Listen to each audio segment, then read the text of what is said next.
aga milline siis võiks olla nii-öelda kvaliteetne unekogus? Täiskasvanute puhul üldiselt jäädakse sellise 8 tunni juurde. Individuaalsed eelistused on suured ja ega hea une saavutamiseks tulebki ennast mõnda aega jälgida ja võib-olla isegi kirja panna neid unetunde.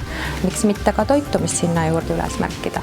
Kas peaks ka järgima mingeid nii-öelda unerituaale? Unerituaalid on head ja keha saab väga hästi aru sellest, kui me õhtusel ajal pakume suhteliselt kindlal ajal valguse mahedamaks keeramist, kui me enam ei tegele selliste ärksust üleval hoidvate teemadega, ärevad telefonikõned näiteks või tööasjad ja samuti siis keha lõdvestamiseks ja päeva lõpetamiseks kasutada selliseid tervislikke meetodeid nagu meditatsioon, ka veeprotseduurid ja miks mitte ka aidata siis kehal uinuda, kasutades näiteks melatoniini.